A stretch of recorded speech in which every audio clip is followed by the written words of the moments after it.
Trong. In, within, clear. Trong khi. While. Trừ. To minus, except. Trưa. Noon. Trực tiếp. Live, directly. Gián tiếp. Indirectly. Trứng. Egg. Trung bình. Medium, average. Trung tâm.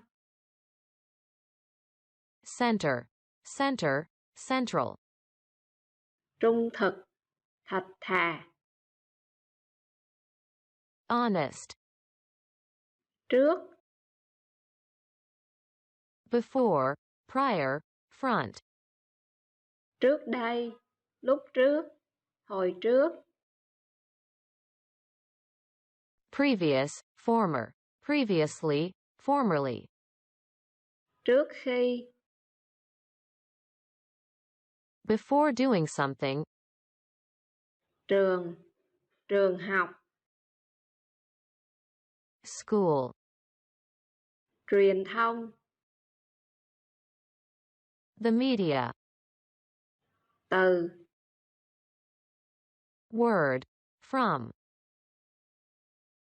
Tử tế. Tốt bụng.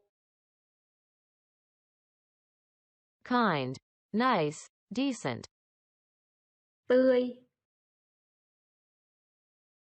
Fresh. Tường. Wall. Tương lai. Future. Tương tự. Similar, similarly. Tưởng tượng. To imagine, imagined, fiction. Tuy. Though, although, despite. Tuy nhiên. Song. However, yet. Tùy vào. It depends on. Tuyết. Snow. Tuyệt. Tuyệt vời. Wonderful, excellent. Ừ. Okay. Yes, all right. Ung thư. Cancer. Uống. To drink. Và. And. Vài. Several, a few. Vải. Fabric, lychee. Vẫn. Vẫn còn. Còn. Still. Vấn đề. Problem. Văn hóa. Culture. Văn phòng. Office. Vàng. Gold, yellow. Vào. To enter, into, preposition. Vất vả. Hard, strenuous, laborious. Vay. To borrow money. Vậy. So. Vé. Ticket. Vẽ. To paint a picture, to draw. Về. About, to go home. Vì. Because of, due to. Ví dụ. Thí dụ. Example, for example. Vị trí. Location. Ví. Bóp. Wallet. Việc làm. Job, work. Viêm họng. Sore throat. Viết. To write. Việt Nam.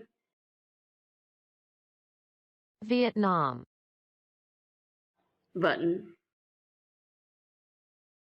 Bay. Vòng. Circle. Vòng xoay. Bùng binh. Traffic roundabout. Vỡ. Broken, shattered. Vợ. Wife. Với. With, and. Vốn. Capital. Vừa. To fit, clothes, average. Vui. Vui vẻ. Fun, joyful, happy. Vui tính. Funny, person. Vườn. Garden. Vượt qua. To overcome. Xa. Far, distant, remote. Xã hội. Society. Xác định. To determine. Xanh dương. Blue. Xanh lá cây. Green. Xấu. Bad, ugly. Xây. Xây dựng.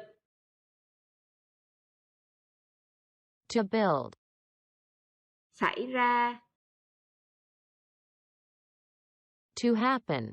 To occur. Xe buýt. Bus. Xe đạp.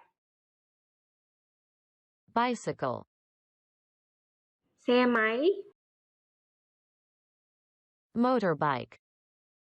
Xe tải. Truck. Lorry. Xem phim.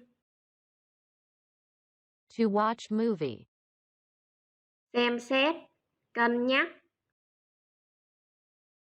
To consider. Xem. Coi. To see. To watch. Xếp hàng. To stand in line. Xin lỗi. Sorry. Xin phép. To ask permission. To ask leave. Xinh. Xinh xắn. Pretty. Xíu nữa. Chút nữa. Lát nữa. Later. Xoài. Mango. Xong. To end. To finish. Xuất hiện. To appear. Xuất khẩu. To export. Exported. xung quanh, around, surrounding, xuống, down, to go down, xưa, cổ, old, ancient, xương, bone, ý kiến, idea, ý nghĩa, meaning, meaningful, y tá, nurse, y tế, medical, yên tĩnh, quiet, yêu, to love, yếu, weak,